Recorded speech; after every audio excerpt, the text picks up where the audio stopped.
Hey friends, welcome to our weekly Data Talk, a show where we talk with data science leaders from around the world. We're talking to Dr. Anand Rao. He's the Global Artificial Intelligence Lead at PwC. He's written over 50 papers on artificial intelligence and computer science. He's co-edited 4 books on intelligent agents. He just got back from Geneva, so excited to chat with him about. He was working with the United Nations on AI for Good. Anand, thank you so much for being part of our show today. Great to be here. So, Anand, tell us about your trip, because I was looking on YouTube and I just saw this awesome interview. You were there at the United Nations in Geneva.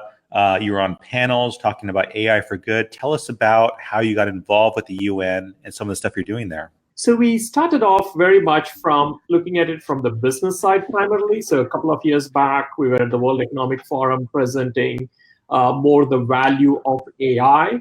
Again, we have sort of written papers around this, around 15 trillion plus of value by 2030. Wow. Growing from AI and all the related technologies, right? So there's going to be a lot of convergence of AI with IoT, 5G, all of those things will happen over the next 10, 15 years.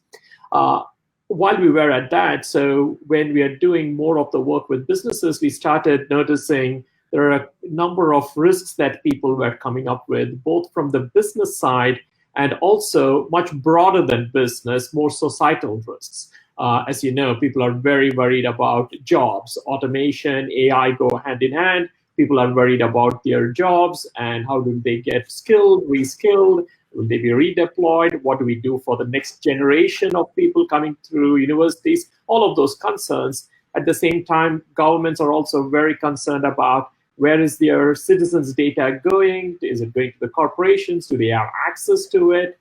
There are notions around fairness. So are people being treated properly by algorithms? We started seeing definitely a pattern, not just in businesses, but governments, societies, all kinds of bodies, the UN, as you mentioned, the World Economic Forum, a lot of non-profit bodies, all very, very concerned about some of these issues. And again, as AI becomes more prevalent, if you want to really capture that value of AI, we just need to make sure that governments, businesses, and ultimately individuals, consumers, are taken along the journey. We don't want anyone to be left behind. That's what essentially, for us, it was sort of the driving force to getting more involved in AI for Good, the World Economic Forum, and all of those areas where the conversation is at a different level. It's not at what individual businesses can do, but what can we do at a much larger scale across governments, within governments, and also across governments. So that's what led me to the AI for Good conference. Again, I would say a fantastic conference where you had a number of people coming in from not-for-profit bodies, taking AI and seeing how we can use AI for improving the planet, for improving humanity as such, right? So equality of various kinds, right? Not just gender or ethnicity, but all different kinds of opinion. There are a number of things that are going on, and that's a great forum. And again, coming into the World Economic Forum, again, they have very good concerns around AI governance, and there are a number of things that are happening. And the technology is moving so fast that you need some way of having these conversations. So that's where we started getting very interested as a firm. And again, we have been working with a number of different countries and their governments to think through some of these issues. Again, governments, ministers, departments are also learning, just as businesses are learning, consumers are learning about AI and the potential of AI. That's fantastic. So this is your 3rd year there, is that right? PwC has a long-standing partnership with the World Economic Forum, so we do a number of things with them. On the AI front, you're right. This is the sort of the 3rd year. We were there in 2017. We're regularly on the Davos as well as on the Chinese side, the Dalian. I'm curious, over the last 3 years, as you've seen AI evolve in business and in government, and as you've been talking with world leaders and business leaders at these summits, some of the trends you've seen. So over the past 3 years, I would say it's definitely been an increasing trend in terms of just the awareness of AI. As you very well know, AI is not something new. AI has been around since almost 1956, is when the word was coined. Arguably, the notion around building intelligent machines sort of predates that to Turing, and even before that, in the 18th century, 19th century. So there have been a number of things where people have tried to do it. Of course, it started coming into fruition starting from 1956, at least, if you take the modern era. So given all of that, what has happened over this sort of 60, 65 years is that AI has always had this reputation of over-promising and under-delivering. So we have gone through multiple cycles of what's called as AI spring, followed by AI winter, AI summer and a winter. So basically, a lot of enthusiasm, people put a lot of money, governments are interested, everyone goes into the bandwagon, and then we don't deliver, and then funding gets cut down, everyone says AI is not the place. It has happened not once, twice, and this is sort of the third time around. So, and again, I've lived through two of those, if not sort of three of those. So at least from the 1980s, I've been involved. And that's one of the driving forces for me personally, is to make sure that we are not over-promising. There is a lot of hype around the place on what AI can do. And yes, we do need to be cognizant of some of the things that AI could potentially do. We do need to plan for that, but at the same time, we need to be realistic as to what's it that can deliver to businesses today, and be very honest with our business leaders on what it can do. So that's one of those aspects. So over the past 3 years, I think there's a lot of hype around AI. I know we have been through analytics, big data, and then now AI. We don't want this to be just an hype, right? So there's a number of things that have happened. We want to be a sustainable expansion of AI into all walks of life. I mean, there's definitely the scope for that. AI is impacting every industry sector and every functional area within each of the industry sectors. So what people tend to call as general purpose technology. Just like internet or computing, AI is very similar. Give me any area and I can tell you how AI could potentially impact, might have already impacted or potentially. This 3 years has been, I think, more of an education to businesses, to governments, to societal things. And that's what has surfaced some very interesting issues and risks. And we are seeing even in that 3 years, there's more awareness of some of those risks being highlighted. I think that's a good trend so that we can discuss as a community, as a society, what is it that we want the AI to do? What is it that we don't want the AI to do? Again, it's very much under our control as to what we want and what we don't want, right, as a society. And again, there may be differences given cultural norms between the Americas, the Europe, the Asia, Australasia. People might have very different views, which is fine, right? So whatever those societies want is what they want to provide. And that's where I think it's a very interesting conversation and a trajectory where we are in, where we are discussing some of these things. And then obviously the technology is progressing at a very fast speed. That is one issue. I mean, yes, we do want the technology to progress, but not that everything that the technology can provide has to be done or has to be adopted by society.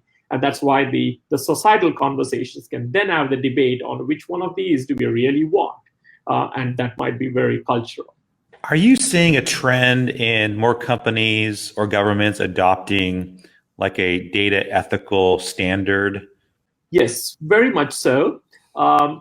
Just to give you a sense of it, as I said, obviously it has grown substantially over the past 3 years. There are more than 72 plus documents that we have identified. When I say documents, these are organizations or some kind of a professional body coming up with the AI ethics guidelines for their profession, for their country, or for whatever cut that you can think of. So that's quite a lot. It's not that they're just repeating, they're sort of adding their own little nuance to it in terms of AI and how it is impacting their particular profession and what people within their profession should do. Accounting body or medical body, or IEEE, for example, as a big initiative around AI ethics. And all of those are very, very worthwhile. So we have taken all of those, and as a firm, what we have done is analyzed all of those documents, again, using AI. So you AI to understand AI. So again, these documents are coming up almost one a week or one a couple of weeks. Oh, wow. So how can we keep up with it? So we are again getting the help of AI. I love that. to help us understand what is everyone talking, what are the nuanced differences, so we can pull up a particular principle that maybe IEEE has come up with, and someone else might have a slight variant, and that slight variant is important. So obviously they have read the IEEE one, but they've made a specific change to whatever profession they are in, and that's what we are highlighting, again, using the technology. The key gap that we see as we look into the market is these principles are very good, they're very essential, but when we look at the businesses, I would say, are challenged with all these principles look great, no one would really challenge the principles, but how do I really apply to my business? For example, if you say that AI should be beneficial, should be good for everyone, no one is going to challenge that and say, no, I want a bad AI. No, I'm going to be developing bad AI. Now, how does that translate if you're a bank and you're developing a credit card system or something that is going to say one person can have a credit limit increase, the other person cannot? And how do you make sure that you're making those decisions which is unbiased or fair with respect to ethnicity, with respect to gender, with respect to age, with respect to income? Now, it gets into a fine line. So you want to give credit limit increases, but if you're fair across all attributes, then you're probably going to be making a severe loss, right? So can you give the same credit limit increase for someone who is earning $80,000 versus $10,000? Yes. Do you want to say, you do want to discriminate because these are profit-making bodies, but you don't want them to discriminate with the same salary based on maybe age or based on ethnicity or gender, right? So which are those kinds of variables that are important? So that's where we see the gap between these high-level ethical principles, which are very limited, and how do you actually translate it? Is if I'm just someone who is sort of building a data science module, or I'm just talking to a customer and saying, hey, why didn't you get your credit limit increase? I need a simple way to explain the algorithm that is coming up with, and I need to trust that algorithm that is being fair. So those are some of the things that we have been looking at. So how can we make sure that the algorithms we are developing are developed in the right way? And what is that right way? Again, there are a number of choices there. And it is fair to the extent that we can make it fair. Then again, we can go into the details here. You cannot have a single algorithm that is fair to all kinds of definitions. There are 32 plus definitions of fairness. So this interestingly highlights not necessarily what the algorithm can do, it highlights the biases between individuals, between humans. So what is fair for one group of people, another group of people look at that, that's not fair. So if you're fair with respect to a group, some of the individuals within that group may be disadvantaged, or within a different group may be disadvantaged. If you're fair for an outcome, you may be unfair in terms of a treatment. So there are lots of nuances which have nothing to do with the algorithm as such, but it is something which is a societal discussion, which is a business discussion that needs to be had. Did you say that you have found like 13 different definitions of fairness? It's actually 32 different. 32. 32. Wow. Is that globally? Yeah. Mathematical definitions. So these are based on what is it that you're looking for, right? So give you a simple example. Do you want to just look at the number of people who are given a loan, irrespective of whether they'll repay or not, right? So you might say, just take gender as an example. You might say, hey, I want to give equal number of loans for men and women. That you might say, right, fine, but then you might also say, but it has to be proportional, right? So it's not the number, it is the proportion of men who apply versus ones who have been granted. That is a second definition of fairness. Then you might say, oh, it should be based purely on proportion. You should also look at whether people are repaying those loans between whatever classes. So you want to take that into consideration if you have to be a sensible organization looking at the risks of giving that. So you can go on, and then definitions change, and you could have a wide variety. And again, we have calculated 32 different definitions that have been there in the literature. So that's one of the things that has happened, is people have started going into some of these issues more from a mathematical, statistical fashion. They've been doing that, but I think this whole conversation has pushed people to analyze more from the academic community. Now, the thing is, there can be no algorithm that is fair across all 32 definitions. So if I'm a business, if I'm a bank, and I'm in charge of having my data scientists do it, what advice do I give them on which one of these 32 definitions they should choose? Right? So that's where we come in and then go through some subset of these, and that really depends on the decision.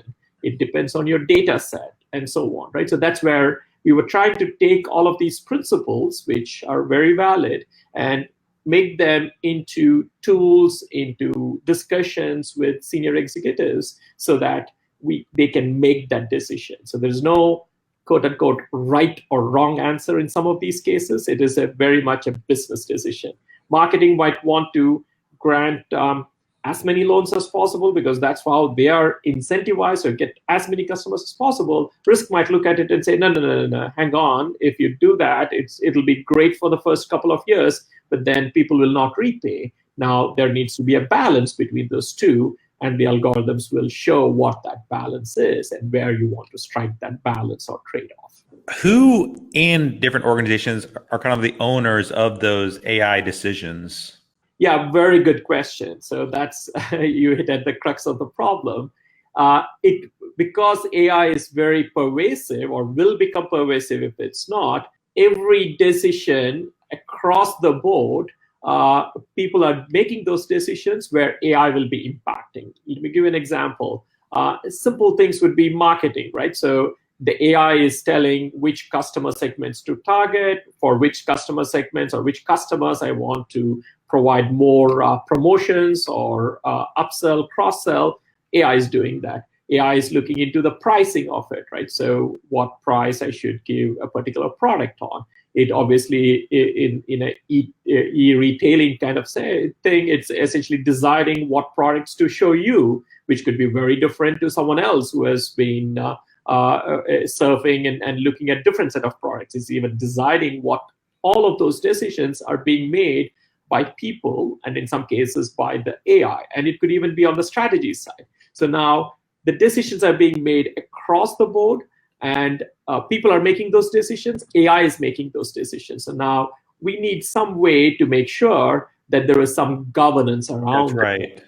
So that's where we are getting into in terms of what is that governance? So can you look at the end-to-end process? Can you look at what are all the AI models, and which AI model is helping a strategy person, a marketing person, operations, a call center, right? So you have to go and look at that entire spectrum and then say, hey, how are we managing those? So where did we get the data? Was it biased? And all of those issues are things that need to be done in a centralized fashion. Now, if you ask, are there people, organization, business units doing that? That tends to vary in the maturity rate. So if you take regulated industries like financial services, for example, or healthcare, there is structure there today. Banks have model risk governance function. So the risk is obviously a big area for financial services. They're regulated by all kinds of financial bodies across the world. So they have the process. So what we are saying to them is, this is not something totally new. You do consider risks. Now, this just adds more risk to it. So go back to your portfolio and add some of these AI risks and automation risks and expand the kinds of things that you're doing. So healthcare, again, for privacy of information, confidentiality of information is big in the case of healthcare. And again, they are doing it. So that's one side. Regulated industries have some structure where they can modify. But if you go into other areas, then it takes a very different form. Retail probably has less of those. And that's where they need to be more cognizant. There are some functions which you may not really consider as impacted by AI, but you could get into very difficult situations. For example, recruitment. You might say, "Oh, recruitment. What's the big deal with what are the risks with recruitment?" But now we have seen that if you use an AI algorithm improperly, you could be very biased in terms of whom you're interviewing. And so if you look at machine learning algorithms, if they're just using historical data, it might so happen, and in most technology companies, so typically there have been male members who have been coding, and now you have a machine learning algorithm, and one of the first features it identifies is, hey, 85-90% of the employees are male. So if you want to employ a programmer, you should be looking more into male resumes than female resumes. That's what the algorithm would come up with. And now on the other side, as a community, as a society, we have recognized the issue of women in technology and how we need women to be more coding. So we actually want to switch the balance, right? So we need to be very careful, even in as simple as a thing as you might say, oh, HR, it's not really something which involves money and so on. Even there could be a very big impact of how you look at AI. So there's nothing wrong in using AI for art, but you need to be very careful on what data are you feeding, what attributes are you looking when you're having the AI select whom to interview, for example. So that's a really good example. So, imagining that, the people that are developing these algorithms for recruitment, they're obviously trying to recruit the best professionals into the organization. They don't want bias creeping in. They want it to be fair. But to your point, the algorithm begins to run. It's learning about the traits and looking at the resumes of current employees, especially highly productive employees. And it's now learning, oh, these tend to be more men. And so therefore now when it's beginning to sift through future resumes, it's now beginning to look for more men for these roles. Obviously, that wasn't the intention of the people that were developing this algorithm. So what were some of the things that could have been done ahead of time to prevent that bias from creeping in? Yeah, so a very good question there. Again, so what we do in some of the tools that we are developing is with the data, we can look at all of the definitions and each of the variables. Nowadays, you run literally tens of hundreds, and in some cases, thousands of variables. So you don't know whether you are skewing towards one variable or the other, right? So gender is a straightforward example, but you might be biased with respect to a combination of gender, ethnicity, and age, right? So you might say, oh, my algorithm is fair with respect to male, female, with respect to ethnicity. But if you combine a female Asian who is sort of 50 plus, you might be discriminating that particular group against all the other groups, right? So what the algorithm does, so what you can do is run automated tests on this data and then say, look at all the variables that you're using to make your decision.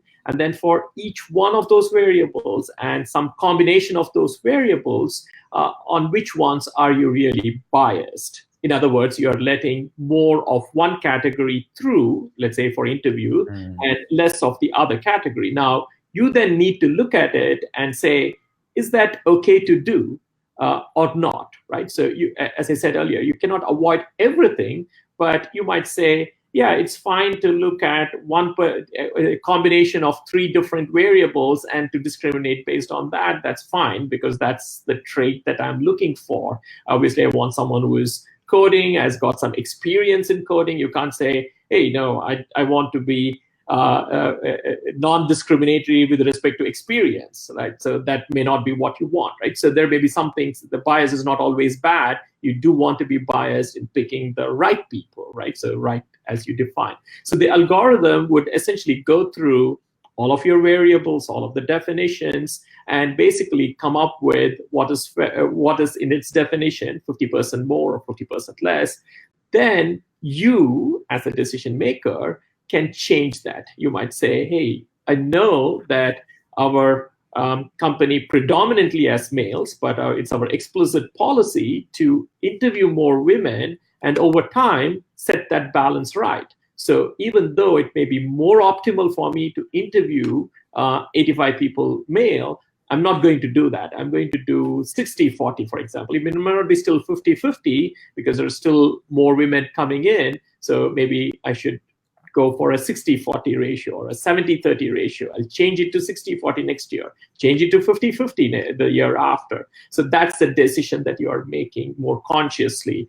And what the AI is doing, or what our tool does, is highlights all of these issues that you can then weigh in on. That's beautiful. So I love this idea of making sure that you're constantly testing the models to make sure that you're trying to remove bias as much as possible, at least bias that's going to be hurting, as you said, people of certain gender, sexuality, whatever those issues are. Curious about the groups within the organization that would be making those decisions on what, someone flags it and says, okay, we're finding this algorithm is disappointing us in this particular area. Who are usually the groups that are kind of deciding, okay, we need to adjust the algorithm here?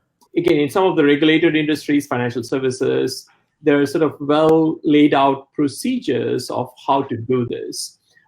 So, for example, in the banking financial services, there are sort of 3 lines of defense, where there is someone who is building it. So they are the first line. So obviously these are data scientists, and whatever training we can give them so that they're looking at it much broader picture, the impact of AI as well as the specific algorithms. Then the second line of defense are people who are then checking some of these algorithms and saying, hey, are they performing right or not, right? So again, there are governance procedures laid out. And in some of these cases, it might be the internal audit function that might go and look at someone else's model. And in the case of compliance, someone is building the model, there's a compliance team looking over their shoulder and saying, hey, I'm testing your models so that we can go and stand in front of the regulator and say that the models are compliant. So internal audit plays a larger role in terms of people and process and some of those technology. And then there's also a third line of defense where there might be external parties who are called in to inspect the processes, procedures of the internal bodies of the internal audit, right? So typical audited companies like PwC and others would be coming in from an external side and looking at it. So there are multiple lines of defense. And again, governments, all bodies are looking at similar kind of structures. So to answer your question, yes, there's definitely someone in the weeds building all of these, but you need a governance group that cuts across, must be at the more business level, right? So the business stakeholders in a particular area or at a higher level within the organization across all of those functional areas should be the ones really giving that direction on, yes, this is good to go, and we have considered all of these. Again, at a senior executive level, you're not worried about the 32 definitions of fairness, which definition we picked, but you do need to know that there are all these things that are happening and these definitions are there, and you have the adequate procedures, you have the adequate people well trained who can do these things for you, and then essentially cascade it up so the C-level is very conscious of the risks that they are taking, the trade-offs that they have made. So that's the kind of governance that we are putting forward. Do you know any examples where, like in the US, a certain algorithm might be designed this way, but when that same organization is practicing in a different country, that model doesn't work, and they have to do it a different way? Yeah, so a good example is facial recognition, right? So again, the technology is there now to recognize faces. With respect to how those technologies have been trained, there could be biases, right? So let's say you're a company in North America, you take whatever samples you have here, and you are training the algorithm with respect to predominantly American faces, right? So of course we have a diverse population here, and you would feed in all of those. So now you take the same system and go to some other country. Let's pick Africa, for example. you may not get the same level of accuracy on that facial recognition model, because you have not trained the model with a predominantly African faces and African look. Same thing, you go to Asia, go to India or China or Japan, the facial features are different. Yes, you would have trained it here, but the population of Japanese or Chinese or Indians in US would have been a small proportion of the overall, and that's how you would have trained it. Now, when you go to other countries, you need to be very cognizant as to how your facial recognition technology is working. So that's just based on technology, right? So technology-wise, we need to be very careful, and that's something that is now surfacing. Again, there are some of these algorithms that do well on males that don't do very well on females, and are biased by the ethnicity, right? So the color of the skin, ethnicity, the features, right? So all of those. I think eventually we'll fix all of those. So that's one side of the problem. If you take the same facial technology, because of some of these issues, there are very different attitudes and if you like, preferences by the cultures on what you do with these technologies. So for example, a couple of states in US has banned the facial recognition technology to essentially use it as an identity to let in people into a certain conference, for example, or to use it as a means of entry or an identification.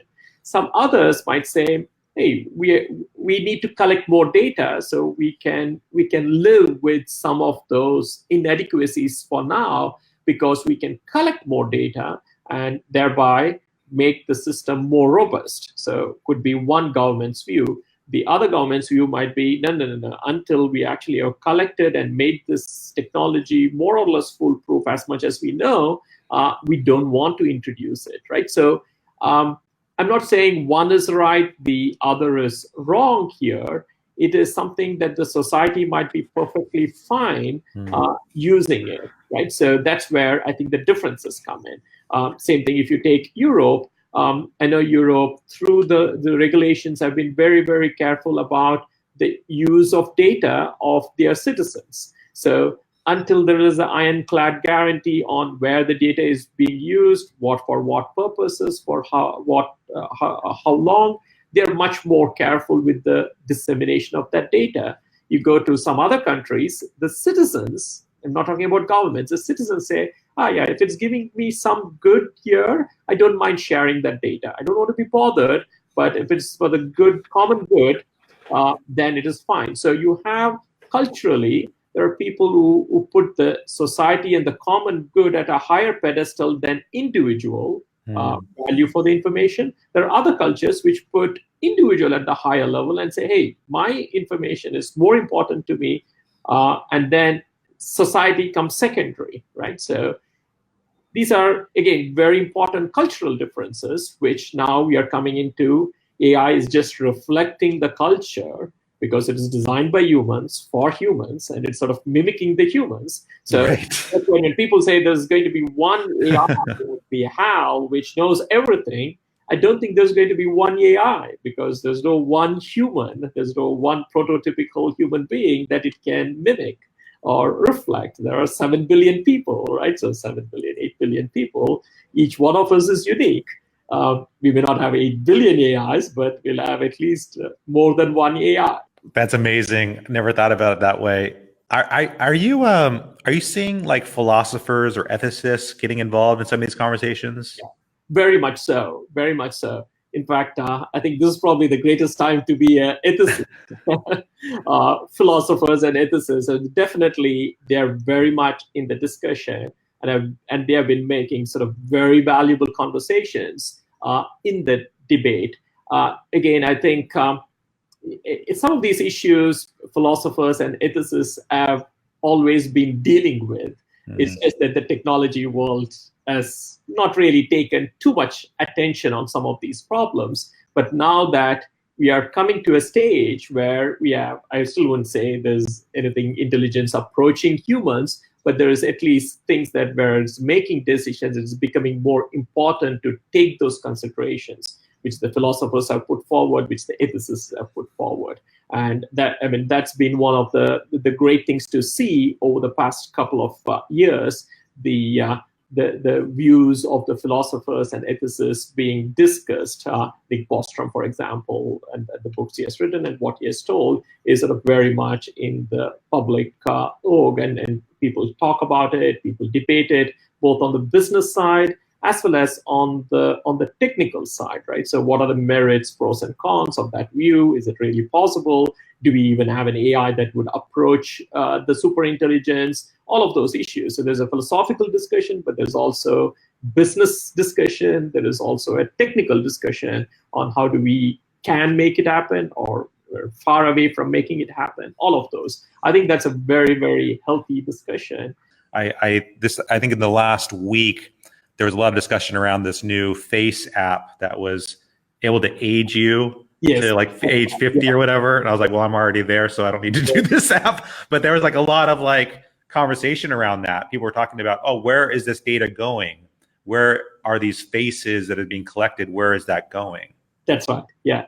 So as you said, that aging is one. And again, the other thing that has become very popular and in circulation is fake images, fake videos, right? So we can take your image as you have now and then have you speak and do things that you are not doing, the AI is doing, but it is your face and it is even your voice, right? So you can mimic the voice, you can mimic the face, your gestures, everything. Now you could have a number of fake videos. Now just imagine the potential risks of that in terms of someone maliciously putting out all these sort of fake videos. Even though you might go and deny it, again, you need to have the communication mechanism and the way to react to it, because these things would essentially impact your stock price. So someone puts up a fake video of something about the organization, and again, immediately the stock will tank. And now you need a very good way of responding immediately. And even if you deny that it is a fake video, you need to prove that it is a fake video. Even if you deny it, still the damage might be done. So these are some very, very thorny issues. So what can we do even to sort of prove that something is a fake video and you really didn't say what the fake video is saying? These are all becoming very interesting issues. And we are seeing almost, it's a sort of part of forensics or digital forensics. Now we are seeing part of forensics emerge. We're calling it AI forensics. So there's going to be all of these kinds of challenges that the forensics people would have, and using AI. Now, how can we maybe introduce watermarks, introduce various things so that we can at least prove that it is a fake and prove it very fast and respond to it? It's so similar to the cyber threat, but it could have much more PR-related issues than even some of the cyber threats, because you're going after an individual person. You're not just stealing information, you're maligning a person's reputation. Which is sort of much more emotional. It's not just sort of, something happens, some data goes somewhere to, hey, your reputation is spoiled forever. Yeah, no doubt. I mean, I think as technology is moving so quickly, and I've been seeing some examples, and a lot of it's been more entertainment based lately, kind of the, look at what we did, or we took this comedian and we overlaid it with this actress or whatever. Like those have been kind of funny, but it's like, oh, wow, like what people could do with that could be very malicious, very hurtful. Making me question, like, oh, the video I'm seeing right now that seems so outrageous, did that actually happen? Yeah, exactly. Yeah. And what's also, you just said that it's also raising a lot of legal questions. And that's where the legal profession is also getting involved. Now, you might have seen this using the same deepfake technology. You can have Mona Lisa speak. So you might have Mona Lisa doing various advertisements and commercials for various products now. You can have Albert Einstein, for example. Again, they've done that. So Albert Einstein come and speak about various products. Now, who owns the copyright of his image? The thing is, because it is altered image, you can take an existing Albert Einstein image and modify it slightly. So technically, it is not the same image. It has been modified, and you can even prove that this is a modified image of Albert Einstein and say, hey, I modified it, so now I can use it for my marketing. Is that fine? Now someone uses your face and start marketing different things of all the celebrities. So the celebrities really own their own faces now, both current as well as past. So those are all copyright issues and legal issues which we are just trying to grapple with in this new age. No doubt. It was so funny. I was chatting with somebody, and I love to listen to books on cassette or books on CD or MP3 nowadays. And I love the voice of James Earl Jones, and especially his stuff as Darth Vader.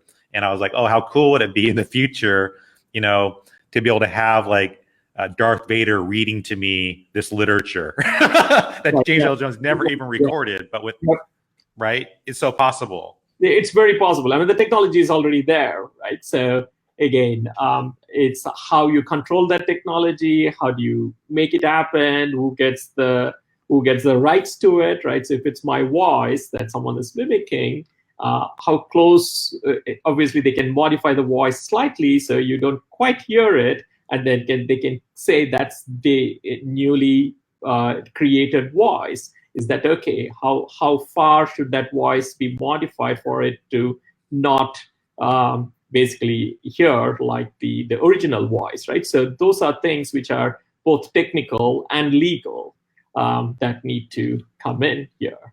Before we go, Anand, I'm kind of curious, like personally, does anything keep you up at night in regards to AI? You've been tracking this for such a long time. You got your PhD back in the 80s studying AI. And I'm just kind of curious, as you've been watching the trends, I'm kind of curious about your personal concerns right now, and also, excitements about the future. Yeah. No, I'll start with the excitement of the future. I think what wakes me up in the morning and makes me go is all the infinite possibility of AI.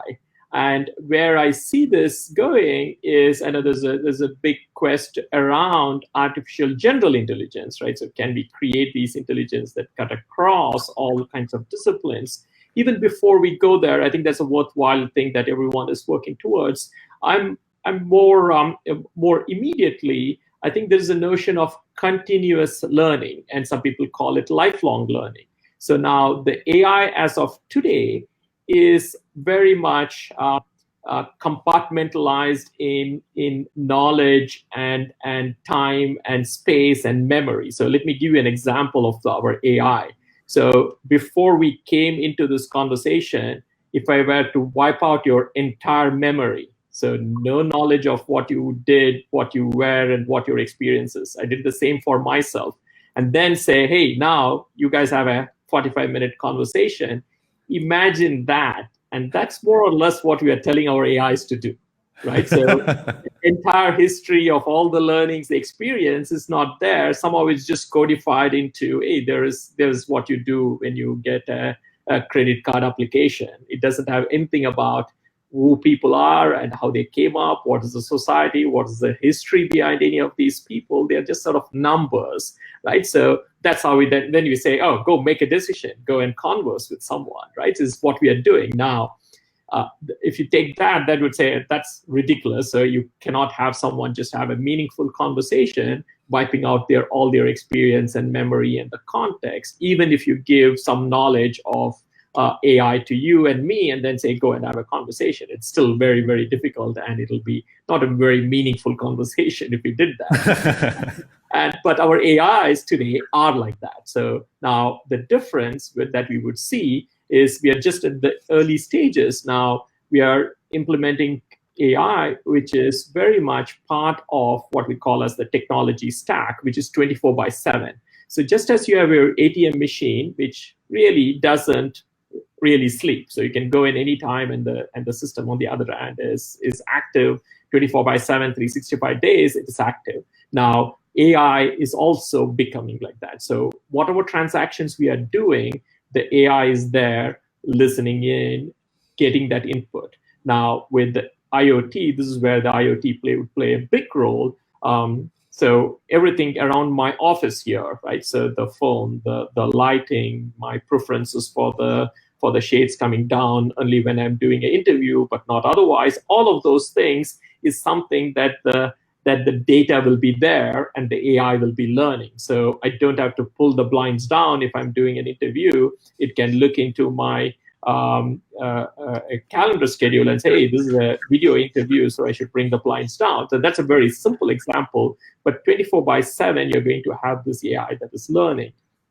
That gives it that history, that memory, that experience, so it gets better over time. And that's the way I think at least we'll start there towards that general intelligence. Far more needs to be happening before that. So we see the whole notion of simulating the world, looking at what is called as reinforcement learning, and this continuous learning, all very much an integral part of where the AI would go into the future, into something more sophisticated, more learning. So that's what wakes me up from my bed. What keeps me up from sleep is more the other side around the risks of AI. So, and the risk to me is, I think, just some of the things that we just discussed, right? So the ability to mimic some of the voices, the faces, and so on can do so much harm to people, their reputations, and so on, that I somehow feel that we have to do something as a society and come to terms with what is it that we want these systems to do, what is it that we don't want, and how do we actually put a lock or a break on some of those things. Again, in a way that doesn't hinder the innovation, but again, we don't want any of the bad things to happen. So very similar to some of the bioweapons, some of the things that we start discussing about genetic manipulation and so on. There are good things and bad things, and how do we actually put a lid on the bad things to the extent possible while still allowing the good things to happen? So that's a very challenging task, to say the least, and that's what keeps me up at night. Yeah, I even think about, as we start to see more and more deep fakes and fake video content, like when we start to see real content coming from a leader, we could be like, oh, I'm not sure that's real. Yes. Right. And then we start doubting like what the truth is because we're so hesitant. Like, oh, is that even a real video? That's Did right. he really say that? Did she really say that? In some sense, I think it's probably good for the traditional media. So I think I would be surprised if in a few years we get to a place where curated editorial things are where people would go to get authentic, non-fake information. There's all this gray area where it could be fake, it could be true, but if you really want the truth, then go to these traditional sources. And that's something where I think humans will play a big role in making sure, as we all do, that the traditional media do, is confirm, reconfirm, and triple confirm with multiple sources that information is in fact truly accurate. It need not be just as it happens in a second, that's great, but it may be fake if it's that, right? So just verify the information with multiple sources, and then you can trust it. So I would be surprised if we go more towards that for more trustworthy news, and everything else you have to take it with a grain of salt and say, hey, is this really real or is this a fake? Yeah, I think about some of those simple plugins we have like on our browser, like when we're looking at reviews on Yelp of a certain business. There's like those plugins that'll tell you like, we think this is like 80% true review. Yeah, that's right. And there's going to be some kind of a trust factor, trust symbol where we can verify it. So if something just pops up, then it's sort of low trustworthy. And if people have verified that through multiple channels, multiple independent channels, again, you can have the AI work on it so that the trustworthiness increases the more disparate sources confirm that news, and trustworthiness of the people, all of those things. So very similar to the search mechanisms that we have today. There might be a trust mechanism that comes in, and people are working on that. So that might give you an indication as to how much you want to trust this. Well, hopefully if someone's watching this video, 10, 20 years from now, the trust factor is at least over 20% that this is a real video. Yes, hopefully someone is not faking our video into something totally different. Totally fake video right here. This did not even happen. Yes. Well, thank you so much, Dr. Anand Rao, for jumping on and doing the Data Talk. It's awesome chatting with you. You're doing fascinating work, doing awesome work to help businesses, organizations, and governments make smarter decisions with their AI. For those that want to keep up with you, your blog posts, your videos, what's the best way for people to follow you? Yeah, the best way to follow me personally would be my LinkedIn. So it is Anand S. Rao. So if you search it on LinkedIn, you'll find me. And to keep up with all the things that the firm is doing, just type in pwc.com/RAI. RAI stands for Responsible Artificial Intelligence. So just the letters RAI should get you to many of the things that we have been doing. Wonderful. Everyone, please follow, connect with Anand on LinkedIn. If you go to LinkedIn, just type in ANAND, that's Anand, and then his last name, Rao, RAO, and you'll find him there. Make sure to follow him there. Yeah, with the initial S in between. And the initial S, so Anand S. Rao. You'll find him there on LinkedIn, and you'll also find links to, if you actually do a Google search for him, you'll find his blog posts on the PwC site and links to his different research that he's done. So check it out. Thank you so much again for doing the show. Thank you. Thank you for having me.